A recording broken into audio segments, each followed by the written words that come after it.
Chris Hensley is a registered representative of Cambridge Investment Research, Inc., a broker-dealer member of FINRA SIPC, investment advisor representative of Cambridge Investment Research Advisors, Inc., a registered investment advisor. Cambridge and Houston First Financial Group are not affiliated.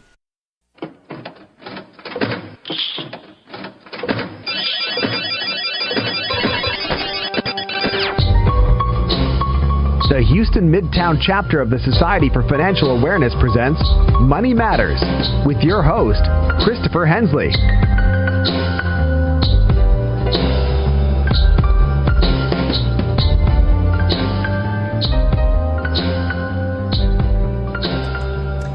Good morning, everybody. You're listening to Money Matters on KPFT Houston. I'm Chris Hensley. The time is now 11 a.m. Got a great show lined up for you today. According to noted scientist and best-selling author Dean Radin, magic is a natural aspect of reality, and each of us can tap into this power with diligent practice. But wait, aren't things like ESP and telepathy just wishful thinking and flights of the imagination? Not according to the author, who has worked on the U.S. government's top-secret psychic espionage program known as Stargate. Radin has spent the last 40 years conducting controlled experiments that demonstrate that thoughts are things, that we can sense others' emotions and intentions from a distance, that intuition is more powerful than we thought, and that we can tap into the power of intention. So our guest today is Dr. Dean Radin. He is the author of the new book, Real Magic. Extremely excited to talk with Dean today, so please stay tuned. Keep listening. He will be joining us very, very shortly. If you are a long-time listener of the show, you know that we always use just the first few minutes of the show to tell you a little bit about what's going on here in the Houston and the Gulf Coast region when it comes to financial literacy. So we do have two talks coming up soon. On the 26th of May, we will be talking at the Youngman Library on Teacher Retirement System, or TRS. This is free and open to the public, but primarily it involves UT Healthcare, University of Houston, Houston Community College employees who are participating in the TRS system. Also, coming up on June 20th, we have a Social Security speaker who is one of the most sought speakers in the country when it comes to Social Security. We have been lucky enough to get her to come down and speak to us on June 20th. So we're still in the process of finding a venue for that, but this will be on a Wednesday, and it will be from 12 to 1.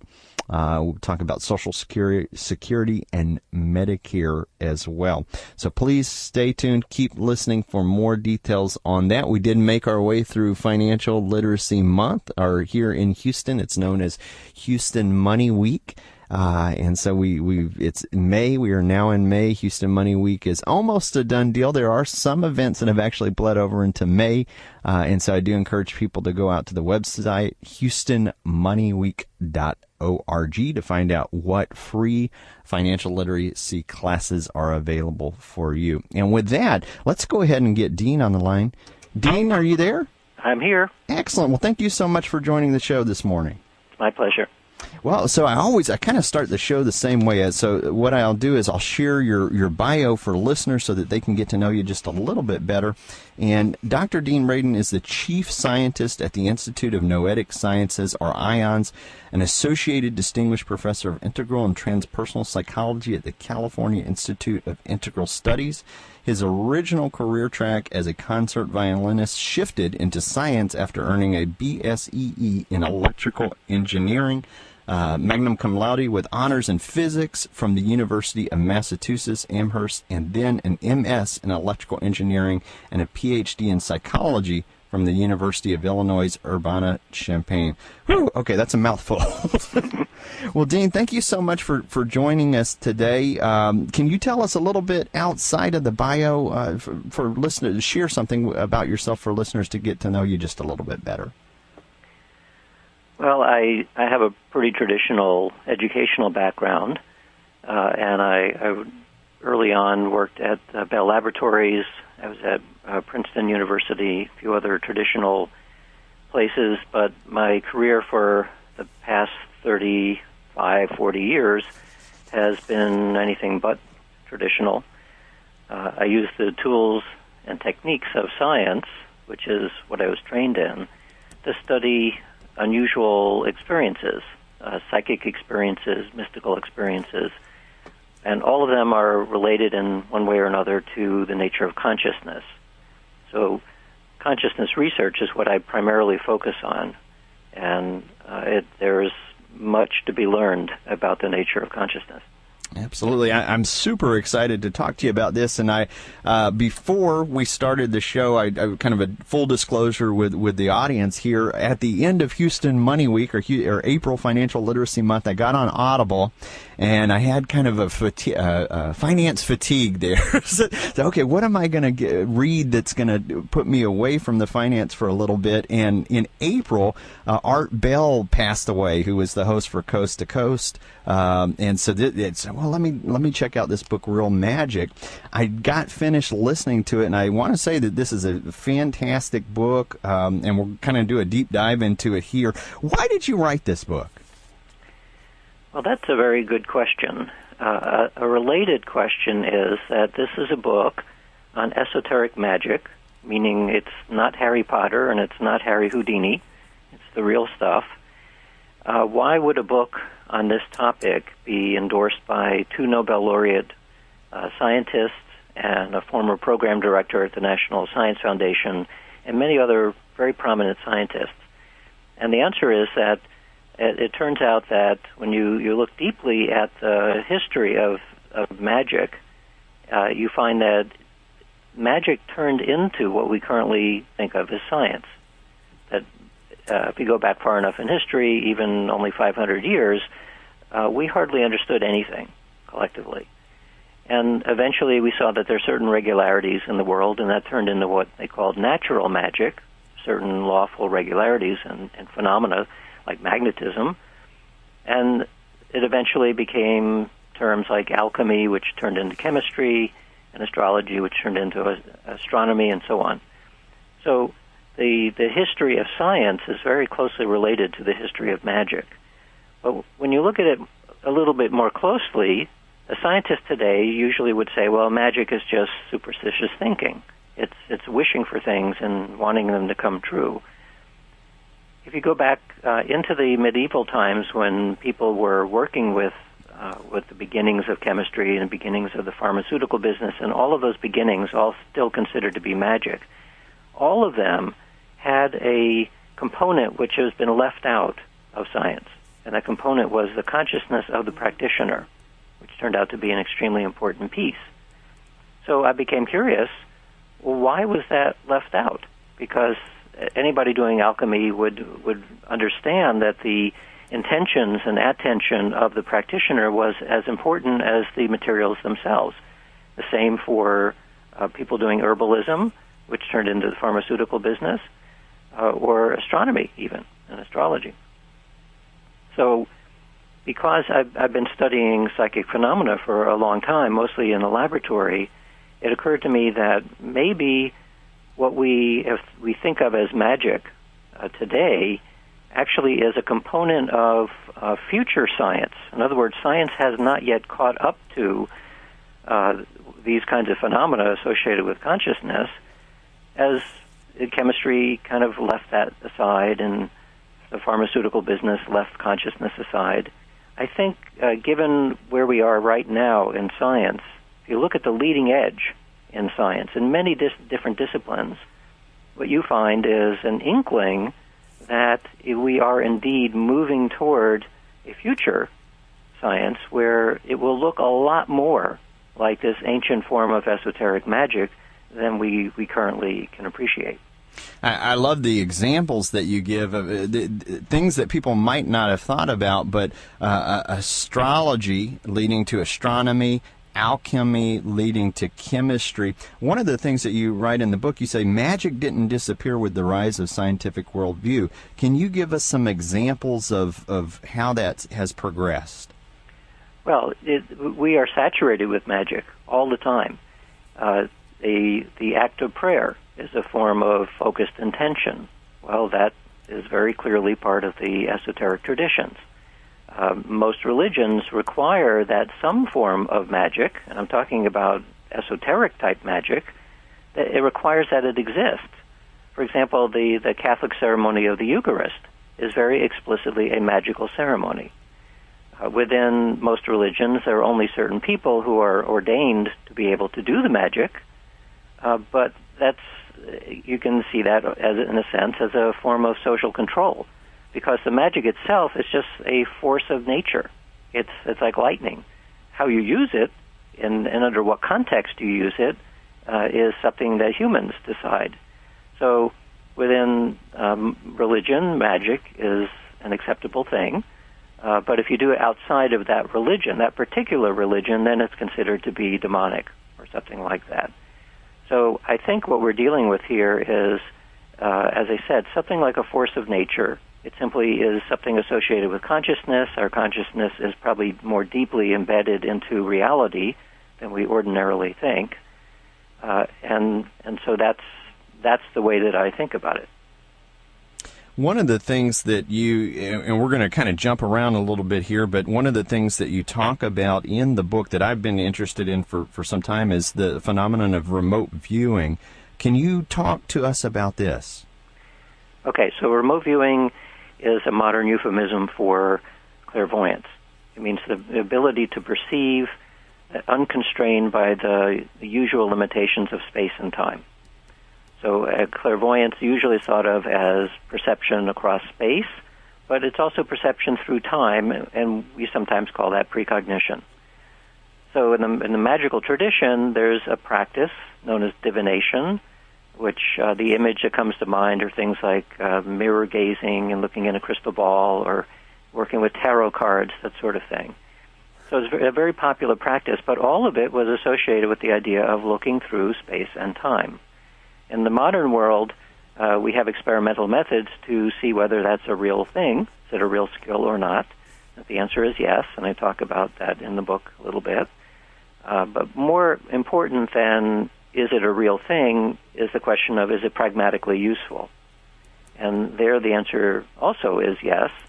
And in fact, it was used for about 20 years within the military and intelligence world for psychic spying.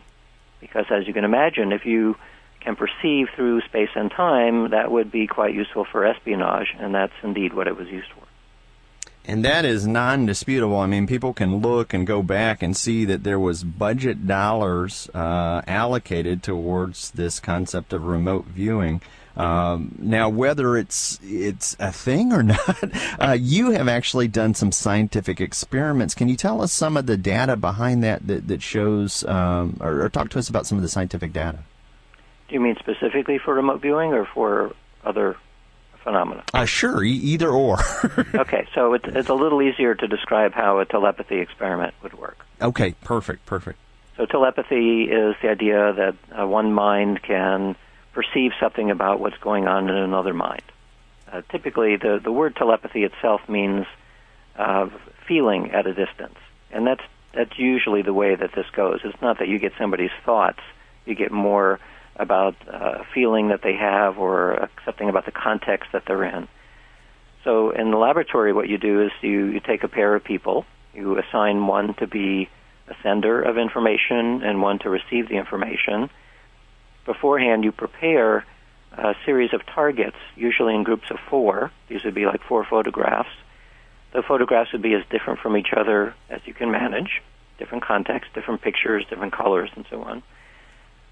And then you create a large pool of such groups of 4 pictures. So you might have, say, 100 groups of 4 pictures in your pool, all different pictures. So now when the experiment comes around, you isolate the 2 people so there's no ordinary way that they can communicate. You give the sender, you randomly pick one of the pools of 4 targets, and then you randomly pick one of the 4, and you give that target to the sender, who mentally tries to convey that information to the receiver. So the receiver knows the name of the game. They know that they're going to try to get a mental impression. They know that they're trying to get it from their friend, the sender. but they have no idea what it is. In fact, the sender didn't know beforehand either. Neither of them can know beforehand what the random picture was. So the sending period goes on for 20 minutes or so. At the end of that, the receiver is taken out of their imaginative state, and they're shown 4 pictures, one of which was the one the sender was sending, and 3 decoys. And so by chance, you would expect them to select the correct picture 1 in 4 times, because if they have no other form of information, they can't guess better than 1 in 4. So what I just described, that kind of protocol has been conducted over 4,000 times and published in about over 100 publications by about 20 laboratories around the world for 4 decades. So there's a lot of data. The result of any given experiment, which typically takes about 90 minutes to actually do correctly, is a single data point. They either got the correct picture or they didn't. And again, by chance, you'd expect 25%. What we see after the 4,000-plus sessions is 32%. Well, 32% doesn't sound like that much more than 25%, but because there's so much data, you can create a statistical test to see what's the odds against chance of getting 32% instead of 25. And the answer, to use a technical term, is a gazillion to 1. Wow. It's simply not it's not a chance outcome. And then you can start partitioning the data to look for pairs of people who might be emotionally bonded or come from the same family, or who report that they've had these kinds of telepathic connections, and then you don't get 32%, you get more like 50, sometimes 60%. So the data is suggestive that when there's a reason, an emotional connection between the people, these kinds of experiences are much more common. And because you're using random pictures, it can't be attributed simply to common memories or common experiences, because both people in the experiment have no idea beforehand what the target is going to be in the experiment. So that's considered a conscious form of psychic phenomena, because the receiver has to consciously know how to make a guess. But there are many unconscious forms of the same sort of experiment. One example is, rather than having a sender and receiver try to send visual information, you put on EEGs. You're looking at their brain activity. And then you shine a light periodically to the sender, and you look to see whether the receiver's brain jumps a little bit at the same time as the sender gets a light flash. So that's called an EEG correlation experiment, and that's been done many times as well. And overall, that shows a similar response. You do a stimulus to one person, and the other person flinches a little bit. I think it's very important that you're able to ask these questions, and that you're able to we're getting data that's coming back over that random chance. I know a lot of people, if they're in an academic setting or even just publicly, won't come out and say, I don't think that this is a real thing. But if you personally ask them, have you experienced something that is unexplainable, whether you or your family member, a lot of times you're going to hear stories. I know one of the examples you give is just distant staring. If have you ever felt somebody looking at you from outside the doorway? That kind of thing. Can you tell us a little bit about distant staring? Yeah, distant staring is typically from a man staring at a woman, but not always. It could be anyone staring intently at somebody else. The experience itself is that you get an uncomfortable, vague sense that something's not quite right, and you look up or you look around to the back and you see someone is staring at you. So it makes a kind of an evolutionary sense that we would have this ability to detect staring, because in the wild, if a wild animal is staring at you, or a predator, then you better know that, otherwise you're not going to live for very long. So it's true that there's a taboo, especially in the academic world, that you don't talk about these things. So we did a survey to ask people not what they believed in, but what did they experience. We had a list of 25 different kinds of experiences, of which the feeling of being stared at was one kind. And we asked the general population in a large survey, and then we also asked a subset of scientists and engineers, because it's usually assumed that scientists and engineers don't have these things. That's why it doesn't show up in the mainstream science press. But we didn't know, so we did the survey. So among the general population, 94% of people said that they had experienced at least one of the 25 different kinds of psychic experiences. And we figured, well, that's about right. We know that these are very commonly reported. Then we asked the scientists and engineers, and the response here was 93%. 93% reported at least one of these psychic phenomena. And so the next question is, well, then why don't you talk about it? Well, it's a complicated story, which as you know, I talk about it in the book quite a bit. The reason why the esoteric literature is called esoteric is because the word means suppressed. It's hidden, it's suppressed. And it's suppressed both by religion as suppressed equally by science. And one of the reasons I wrote the book is to try to get rid of the taboo that simply prevents us from talking about things that are very commonly experienced.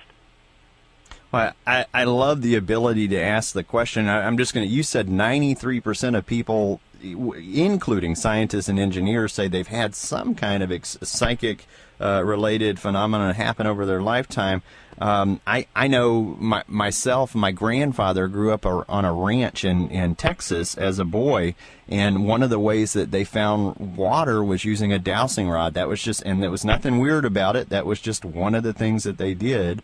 And, you know, the distant staring that you mentioned, I think that's a kind of a universal. A lot of people will say, yeah, you know, I can understand that. Even precognitive dreams, having a dream that at some point in the future you either have that deja vu or things that happen, those are a lot more common than people think. You also mentioned the taboo there between whether it's religion or science. Can you talk to us a little bit about some of the biggest roadblocks to academically studying these phenomenons? It's acceptable in academia to talk about people's belief and in these kinds of phenomena because we know that it's very common. It's not acceptable to talk about these phenomena as though they're real. And the reason is that in the academic world, and this is now true everywhere in the world, it used to be just Western academia, but Western academia is taught everywhere now. What it means is that it's a scientific worldview that looks at reality through a certain lens. A lens is called materialism. It's simply a way of understanding how reality is put together. Well, this method, materialism, is extremely successful. It has created all of the wonderful technologies that we have and has doubled or tripled our lifetime and so on. So we know that it's correct. The thing is, does it also create blinders? And it does create blinders. In fact, it makes it very difficult for us to attend to certain kinds of effects. And one of those effects is, in fact, psychic phenomena, that the effects actually occur. People report these experiences. Practically everybody, including skeptics of these phenomena, if they're asked the question in the right way, they will say, yeah, I've experienced that. And I'm talking about things as simple as a gut feeling, a hunch about something where you know something without knowing how you know it. Another example is what I call presentiment, which we can study in the laboratory. In presentiment, you're driving along the road, you're coming up to an intersection, you have a green light, the cross street has a red light, but as you approach the green light, you start feeling something's wrong. So you slow down, and the closer you get to the green light, the slower you go, which is annoying the people behind you. And then when you get to the green light, somebody blasts through the red light. 50 miles an hour would have hit you broadside if you had not slowed down. So that experience, when I've described that for many different audiences, lots of people have had at least one experience like that, where this momentary sense that something was off saved their life. So one would think that because it's so common that this would be studied. I mean, we have thousands of universities and tens of thousands of people who are qualified to study these things. Almost no one is studying it. Worldwide, there's about 150 scientists who are studying this, as compared to millions upon millions of people who could study it and actually want to study it, but they're not allowed to. The social construct says, no, you're not going to look at that. So I like the distinction that you made that it's okay, the belief of these things, but when you actually start putting the material, these are real phenomenons that are happening, let's study that, then that's the taboo part of it there. Yeah. Talk to us a little bit about what's currently going on with modern fiction and movies. I mean, you see magic there. There's been a rise with psychedelic research as well. Can you tell us a little bit about kind of where magic is heading? Well, because magic never went away, and is just as popular now as it was probably 10,000 years ago, it has to come out somewhere. People experience it, people are interested in it. So since it's not allowed to come out in the academic world, it comes out in entertainment. So if you look at the most successful book series and movie series, all of them have to do with what might be called paranormal themes. Unfortunately, in many cases, they end up in the horror genre, which is unfortunate, I think. But the fact that it shows up in practically every comic book-inspired movie and lots of other movies and television programs and fiction says that there's some element within us that is deeply attracted to these ideas. And some of it certainly is going to be related to fantasy, and some is related to wishful thinking. But because it's so persistent and because it's a multi-billion-dollar industry, if you step back from it and you can ask, I think realistically, well, why is this so attractive? I mean, this is not something that you're taught in school. This is something that people are pulled toward. And my answer is that they're pulled toward it because some elements of the way it's portrayed in fiction actually do occur in people's lives. Well, of course, we always have to keep in mind that fiction is a massive embellishment of reality, but that it occurs at all is already very interesting. Well, Dean, we're bumping close to the end of the show here. What have I forgot to ask you that you want to tell our listeners about your book? Well, of course, one thing is, where do you get it? That's a good one, yes. Yeah. You can get it at any online or retail bookstore. It's in Kindle form or ebook form and paperback and audiobook. And if you are driving right now, on the podcast version of the show, we'll have links to the book as well on the podcast notes. Right. And so the audiobook, I had the opportunity to select the reader, which was nice. Some of my friends wanted me to read it, and I didn't want to read it because I'm not a professional in that domain. So the person I chose is the same voice artist as the one who reads most of the Dan Brown books. Oh, wow. So he has a nice, calming, avuncular kind of voice. And it's the kind of voice artist that could read the phone book and you'd fall in love with it. So I was very happy that I had the opportunity to choose somebody who was a really good reader. And since you've listened to the audiobook, you know that it's actually pleasant to listen to. Absolutely. I couldn't put it down. I went from the beginning to the end. So the other thing is that my other books, I've written 3 other books. They're a little bit more in the academic vein, and they're also much longer. And so when I wrote this book, the editor I worked with said, only write 220 pages. Well, it's not that easy to talk about complex topics in 220 pages because you have to provide a lot of context and history and so on. But that was the challenge. So I took up the challenge, and I think that the book is doing quite well. Within Amazon's category of religion and spirituality, the audiobook is actually on the top 100 list. It's around 40 or something like that. So people are resonating with it, and if it continues to do well, I'll write a longer book, which actually goes into some of these topics in much more detail. What people mostly seem to be interested in is, how do you do it? Right. What do you do? Well, there's a lot that can be said about that. Well, and we didn't even, we only have a half hour here on the show, but we didn't even get into the history, and that was a big part of the book, was the history, the very, very interesting stuff. Dean, thank you so much for being on the show today. Thank you for continuing to ask those questions that people don't want us to ask. You're welcome. And my pleasure. And have a great weekend there. Thank you. You have been listening to KPFT Houston. Thanks for listening to today's episode of Money Matters Podcast. If you enjoyed the show, visit us on the web at www.moneymatterspodcast.com. Drop us a line on SpeakPipe on the right-hand corner.